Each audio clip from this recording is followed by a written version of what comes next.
again! 101.1 Yes FM. At kasama mo na ang bibi mo sa radyo, DJ B-Boy Bibo!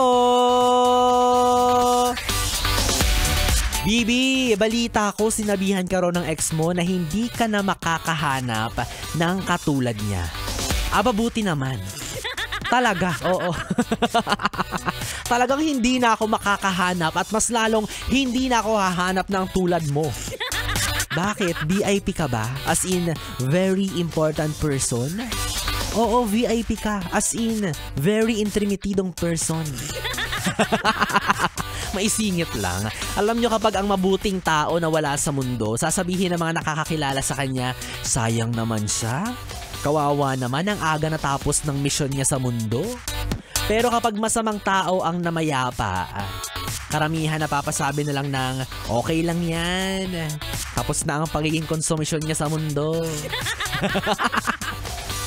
Walang panghihinayang, no? Kaya sobrang lungkot kapag meron tayong mga kakilala or mahal sa buhay na namayapa. 'Di ba? For sure lahat sa atin or karamihan sa atin ay naka-experience na mawalan ng mahal sa buhay. 'Di ba? At sobrang lungkot and for sure masakit, makapanghihinayang lalo na kung alam mong sobra mo namang kinalinga, minahal at inarugaan, 'di ba? Cellphone mo nga kapag nawala sa iyo, grabe yung pagnawa mo. Paano pa kaya kung hindi bagay yung nawala sa iyo, 'di ba? Oh, paano kung isang taong sobrang malapit sa iyong puso, isang taong mahal na mahal mo? Oo, nawala as in hindi napunta sa piling ng iba ha, hindi rin ng ibang bansa, hindi na nga bilang bahay. Oo, hindi lumuwas ng probinsya, kundi totally nawala. Hindi mo na mayayakap, hindi mo na makikita kasi nasa ilalim na ng lupa. Kasi may kapal na ang kumuha. Oo, 'di ba? Wala ka ng choice.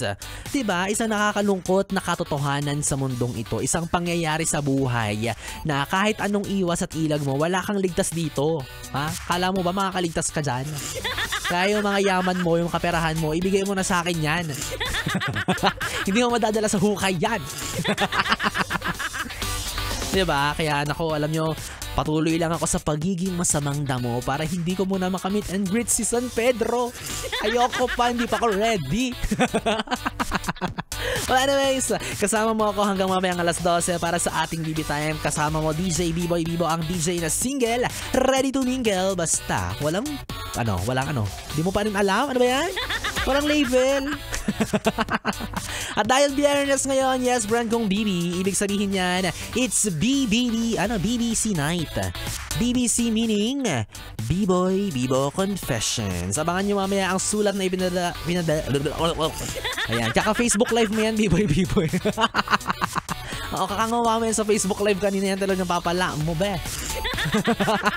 Basta abangan nyo, merong letter na pinadala kay B-Boy Bibo para basahin on air. Para sa ating BBC, B-Boy Bibo Confessions. Oo, dito lang yan sa 101.1 Yes FM. Okay? See you again later. Mwah-mwah! 101.1 Yes FM.